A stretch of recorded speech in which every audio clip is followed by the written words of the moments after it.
குறிப்பிட்ட சமூக மக்களின் பாதுகாவலன் என கூறிக்கொண்டு பொதுமக்களிடம் கும்பல் செய்யும் அட்டூழியத்திற்கு அளவே இல்லை.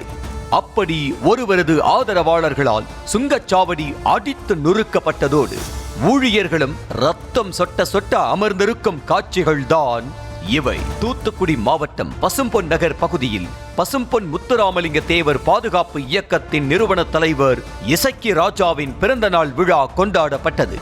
இதில் தென் மாவட்டத்தின் பல்வேறு பகுதிகளிலிருந்து அச்சமூகத்தைச் சேர்ந்தவர்கள் ஏராளமானோர் கலந்து கொண்டனர். அப்போது பூக்களால் அலங்கரிக்கப்பட்ட கிரீடம், கழுத்தில் மிகப்பெரிய மாலை, கையில் வீச்சரிவாள் என இசக்கி ராஜா போஸ் கொடுத்துள்ளார்.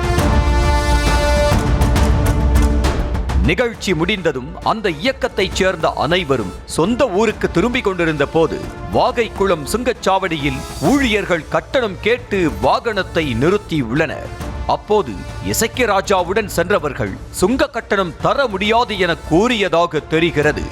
அதைப்போல இசக்கி ராஜாவும் தமது பிறந்த நாளில் யாரிடமும் பணம் வாங்காதீர்கள் என சுங்கச்சாவடி ஊழியர்களை மிரட்டியதாக கூறப்படுகிறது. இதனால் இரு தரப்பினரிடையே தகராறு ஏற்பட்ட நிலையில் கார்களிலிருந்து கும்பலாக இறங்கி சென்ற 50க்கும் மேற்பட்டோர் சுங்கச்சாவடி ஊழியர்களை சரமாரியாக தாக்கியுள்ளனர்.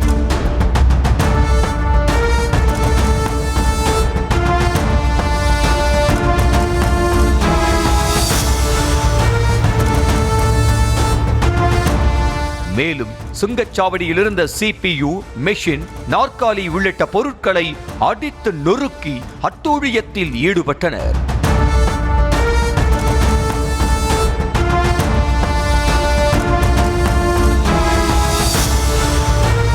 இந்த தாக்குதலில் படுகாயமடைந்த தூத்துக்குடி சோரீஸ்வரத்தைச் சேர்ந்த பாபு மற்றும் திருநெல்வேலியைச் சேர்ந்த ஆகாஷ் ரத்தம் சொட்ட சொட்ட காணப்பட்ட நிலையில் அவர்கள் இருவரும் மருத்துவமனையில் சிகிச்சைக்காக அனுமதிக்கப்பட்டனர்.